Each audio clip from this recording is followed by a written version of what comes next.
Charles Martel and his Franks halted the Muslim invasion during the Battle of the Tours in 732. Due to this, they are often hailed as the saviors of Europe. However, it was the peoples of the Pyrenean Peninsula who, despite early setbacks, resisted the Muslims for centuries. The Muslim Caliphate swiftly conquered vast territories from Central Asia to North Africa in under a century. By 708, they had reached and seized modern-day Morocco. The Islamic warriors were now a mere 15 kilometers away from Europe. In 711, Berber general Tariq led an invasion into Hispania. Then, under the control of the Visigothic kingdom, Muslim forces landed in Gibraltar, which translates from Arabic as the Mount of Tariq. Despite numbering only around 12,000 strong, they began conquering the land, decisively defeated the Visigoths of King Roderick in 712 at the Battle of the Guadalete. Shortly after, Toledo fell, the Visigoth kingdom collapsed, and within 7 years, the Pyrenees were subdued, save for remote mountainous regions. The Basques, led by the nobleman Pelagius, resisted fiercely, defeating the Muslims in 718 at the Battle of the Covadonga. Pelagius established a new state in the northern part of the peninsula, named as Asturias. His victory is considered the beginning of the Reconquista. The Muslims saw little gain in pacifying this region and turned their forces to France. Between 719 and 759, their attempts to invade the Franks were thwarted. In Spain, Cid and Alfonso I of Asturias seized Pamplona and most of the Galicia by 750. The Muslims faced internal strife, as in the same year, the ruling Umayyad dynasty fell to the Abbasids. One of the last Umayyads, Al-Rahman, managed to take over Cordoba in 756, forming an independent emirate that unified most of the Muslim Spain.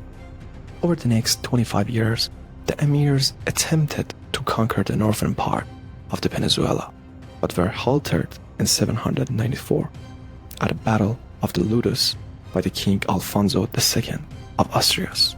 To the east, Christians established the Kingdom of Pamplona, which eventually transformed into the Kingdom of Navarre. While Asturias became known as the Kingdom of Leon, the two nations formed an alliance against the Emirates, but suffered a major defeat at the Battle of the Alcandora.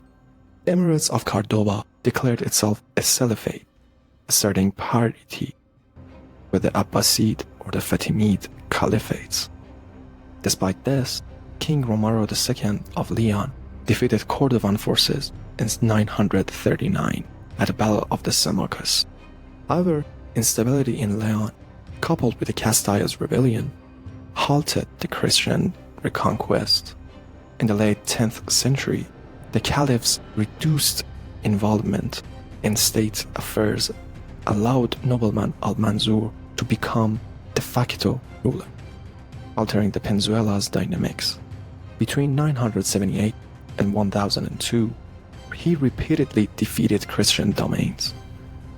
These kingdoms found themselves compelled to pay tribute to Cordoba following their devastating defeat at the Battle of Savera in 1000. His demise in 1002 threw the caliphate into a civil war, culminating in its collapse. The Muslim domain splintered into numerous warring states, known as Taifas. Akin to tribes, it appeared to be an opportune moment for the Christians to strike and reclaim the peninsula. Thus, the Navarrese kings Sancho III achieved the unification of the Castile. Leon and Aragon, however, upon this demise, his realms was divided among his many sons, sparking a series of wars among the Castile, Leon, Aragon, and Navarre. The 11th century was characterized by the incest, raids, and chaos. At the center of the era's events stood Rodrigo Diaz de Vivar, also known as El Cid. This military leader etched himself into the collective consciousness of Spain and Christendom through his deeds.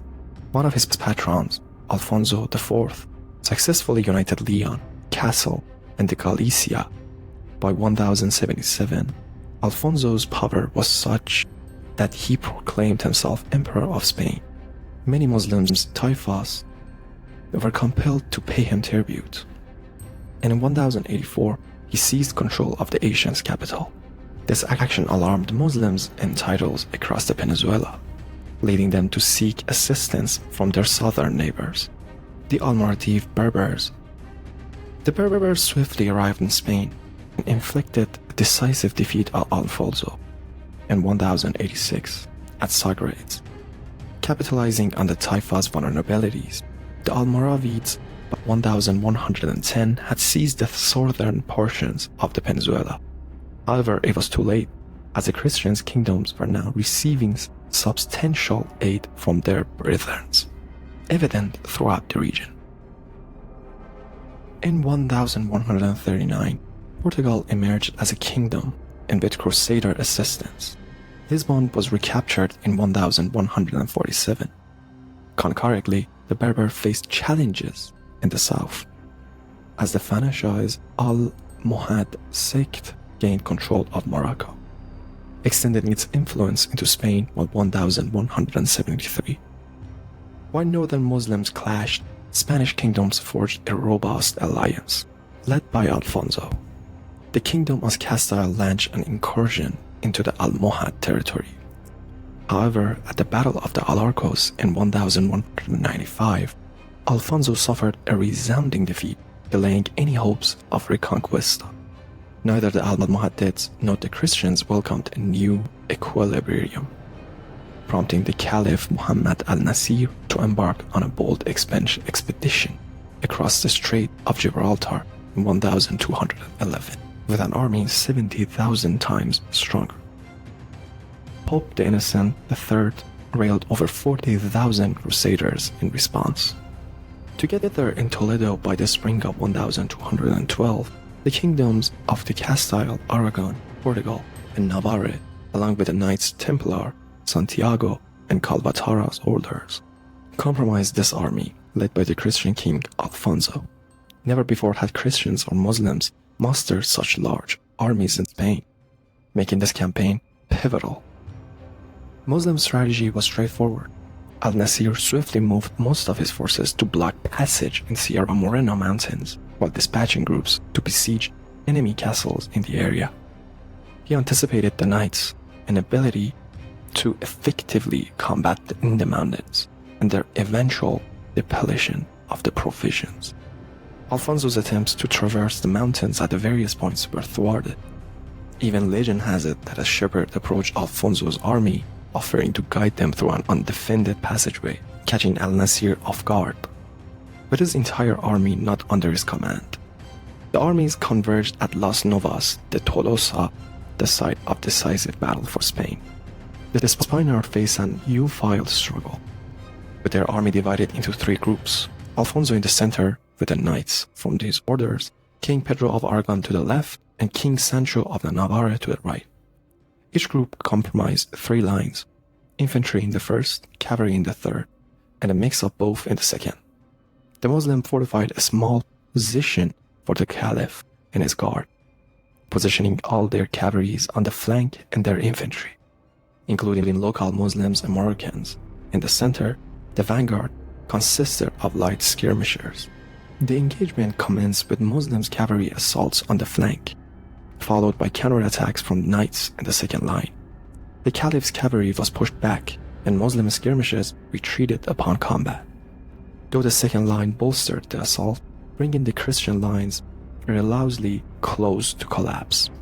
Allegedly, Alfonso panicked, recalling the crushing defeat at Alarcos, but railed after clerical encouragement leading a counterattack. A bold tactical maneuver by King Sancho saw his knights assail the Caliph, causing him to flee and prompting a Muslim retreat. Reports suggest that the majority of Almohad's army perished or were captured, securing victory for the Spaniards. Although this triumph yielded no immediate gains, it marked a turning point. The Almohads crumbled and Muslims never launched a significant offensive into Christian Spain. Gradually, through the Reconquista, the peninsula was reclaimed, culminating in the Reconquista of Granada in 1492 by the United Spanish Kingdom. Thank you for watching our documentary. We hope you enjoyed and will support us.